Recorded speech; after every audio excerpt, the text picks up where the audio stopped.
ఏపీలో భారీ వర్షాలు దంచుకొడుతున్నాయి. బంగాళాఖాతంలో ఏర్పడిన అల్పపీడనం కారణంగా వర్షాలు కురుస్తున్నాయి. గుంటూరు, పల్నాడు, బాపట్ల, కృష్ణా, ఎన్టీఆర్ జిల్లాల్లో భారీ వర్షాలు కురుస్తున్నాయి.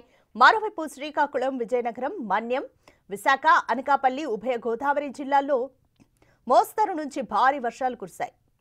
దీంతో లోతట్టు ప్రాంతాలు జలమయమయ్యాయి. ఎక్కడికక్కడ పొలాలు నీట మునిగాయి. ప్రస్తుతం బంగాళాఖాతంలో ఏర్పడిన అల్పపీడనం ఉత్తర కోస్తాంధ్ర నుంచి దక్షిణ ఒడిశా వైపు పయనిస్తోంది. ఇది మరింత బలపడే ఛాన్స్ ఉన్నట్లు వాతావరణ శాఖ తెలిపింది.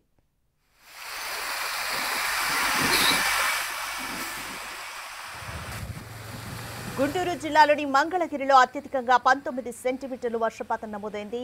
తెనాలిలో 18 సెంటీమీటర్లు, కారంపూడిలో 15, అమరావతి, అవనిగడ్డలో 14 సెంటీమీటర్ల చొప్పున వర్షపాతం నమోదైంది.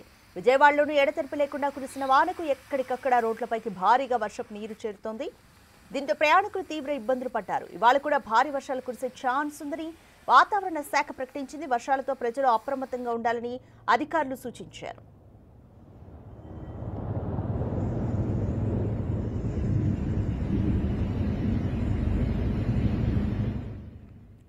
భారీ వర్షాలతో ప్రభుత్వం అప్రమత్తమైంది. వర్ష ప్రభావిత జిల్లాల్లో కంట్రోల్ రూమ్లు ఏర్పాటు చేయాలని అధికారులను ఆదేశించింది.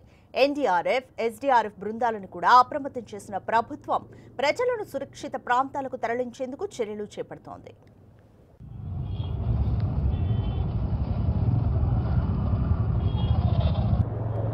ఏపీలో కురుస్తున్న వర్షాలతో ఇవాళ అన్ని ప్రభుత్వ, ప్రైవేట్ స్కూల్స్ కు సెలవులు ప్రకటించింది. వర్షాలు ఎక్కువగా ఉన్న ప్రాంతాల్లో సెలవులు ప్రకటిస్తూ ఆయా జిల్లాల కలెక్టర్లు నిర్ణయం తీసుకోవాలని ప్రభుత్వం సూచించింది. అయితే ఇప్పటికే పలు జిల్లాలకు అధికారులు సెలవులు ప్రకటించారు.